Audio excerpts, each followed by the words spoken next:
And we're back once again for History 152, and this applies to History 151 as well. So if I use this video for 151 and you see Chapter 19 over here, don't worry, we're still talking about the same basic principles, and that is today how to read your textbook, which is not as obvious as it seems. There are several things about reading your textbook that I want you to be very clear about. First of all, and I suppose that some of you who've tried so far have realized this is not a novel. This is not science fiction. It's not horror. It's not a romance. This is not read like a novel, right? So if you've tried to read this like a novel, starting with the very first word in the first chapter and reading straight through to the end, you're not going to find that that's a very easy thing to do. Novels tend to have a specific story structure, right? And that story structure starts off with some explanation and then rising action until we get to a point where everything gets really, really intense, and then we begin to get a conclusion until finally we get to the point where the story sort of fades out and ends. That keeps our excitement level up and keeps our interest up. Novels are also usually focused on one or a few main characters, and we get to look at the story from the point of view of those characters or from the experience of those characters. Well, history is completely different from that in nearly every way. So it's not a great surprise that you might initially find your textbook uninteresting. Now, I have to admit, I find it interesting as long as I'm doing the things that I need to do to read the book, and those things are very, very specific. The first thing you need to do to effectively read your history textbook is find the right place to read it. If your family is like mine, always around the kitchen table or in the living room, if there's a TV going on and somebody's playing video games and somebody else is listening to music and somebody's making food and somebody else is cooking or whatever, you're not going to get any studying done in there. Unless that's the only thing that you thrive on, because your attention is constantly being dragged away, and often you really just need to concentrate in order to study history. So find a quiet place to study, and if that means not at home, or if that means in the back bedroom or in the doghouse, wherever it is, you should study there and not where you're easily distracted. The next thing to remember is that you should always study history with a question in mind. Luckily, your history book provides that. So I'll show you where to go when you need to get the question to be studying from. And that actually helps you to divide your chapter into several different pieces so that you can read it more easily as well. The last thing that you need to know for the moment is that it's important to finish the chapter. Always finish it. If you don't finish it, you really won't know what it's about. In a way, I often like to compare this to trying to draw a map of Oahu without doing anything but looking out your car window. You can go around Oahu and your map will look like a circle, right? The best way to draw a map of Oahu is to find a picture of it from the top, that is, to see the whole thing. If you don't read the whole chapter, you won't be able to see the whole thing, and you won't get the point. So finish the chapter. They're usually only 25 to 35 pages. You should be able to read this in an hour, and that does mean that you'll be reading fast, and that's okay. The book is made of paper and print. In this case, the book is online. It's not going away. You can use it to get back to the information that you think you've forgotten. You don't need to memorize everything. Getting the whole chapter will help you to figure out the story the book is telling, and understanding that story as a whole will help you to understand the facts that you need in order to get the chapter. So let's dig in. First of all, this is Chapter 19 in your Voyages textbook, the Atlantic System, Africa, the Americas, and Europe from 1550 to 1807. Start with that. The title of the chapter tells you nearly everything you need to know about how much you need to know, right? This gives you the whole capsule. This provides the borders of the knowledge that you'll be talking about. The Atlantic System, Africa, the Americas, and Europe from 1550 to 1807. So you know the time frame, 1550 to 1807. Time is so important in history, you really should always remember what the time frame is that you're reading about in the chapter. Second of all, you have Africa, the Americas, and Europe. You have a place that you're going to be reading about. So you can imagine that your questions are going to have to do with how these three places are interconnected in a single chapter. It's not going to talk about a bunch of random events. It's going to find a way to connect them. Africa, the Americas, and Europe. How are they connected? And if we look a little bit closer at the chapter title, we'll see that it suggests that they're connected through what's called the Atlantic system. So the big question in your mind before you even read a word of the textbook itself is, what is the Atlantic system and how does it connect Africa, the Americas, and Europe in 1550 to 1807? If you have that question in mind, you're already interested. And you're going to start thinking about what these connections are. But your textbook does a great thing for you. It even begins to help you with this. It tells you what pieces it's going to break this whole thing into. So if you look carefully here, you can see that there is a section in this chapter on African history and Afro-Eurasian connections, from 1550 to 1700. And that starts on page 560.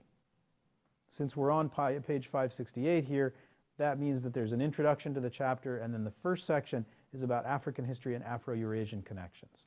Connections is going to be the theme of this chapter.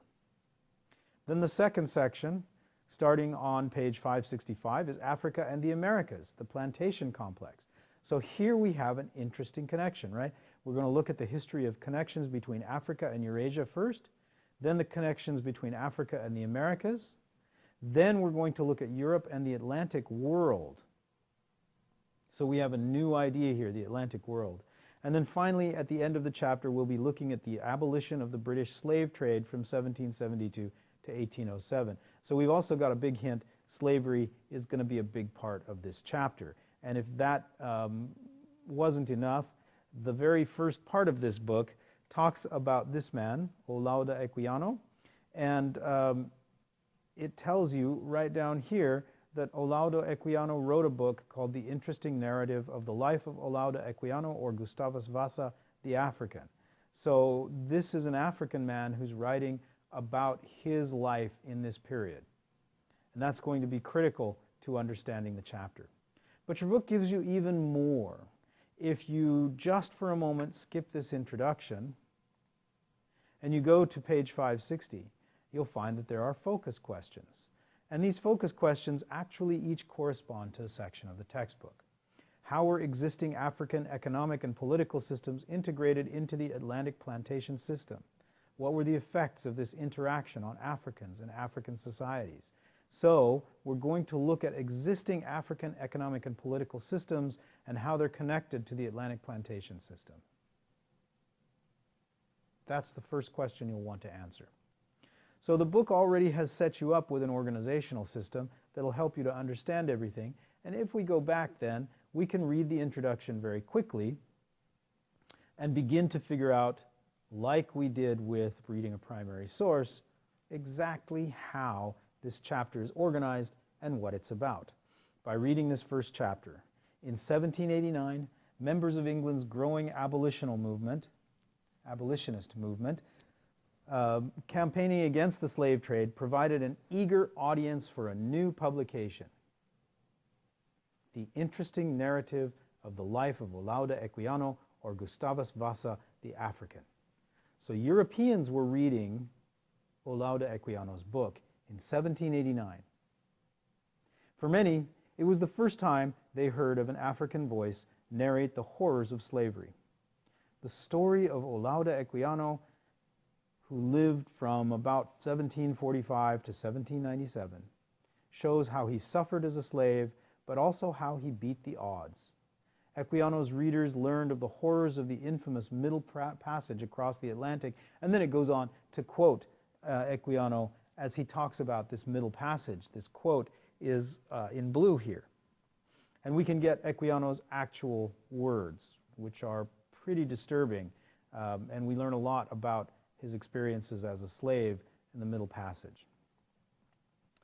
So we go on to 560 to continue, and we look at the idea that it talks about the passage. The passage above, or based on the story on other accounts, Few other sources bring to us the closer to the reality faced by millions of Africans in this period, or offer a more eloquent critique of slavery.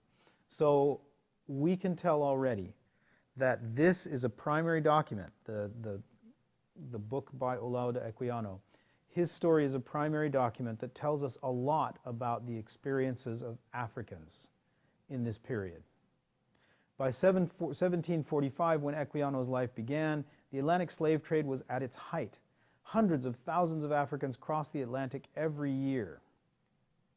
They lived on diverse environments: the Brazilian tropics, the temperate lands of Virginia, the rocky shores of Nova Scotia, and they performed a great variety of tasks.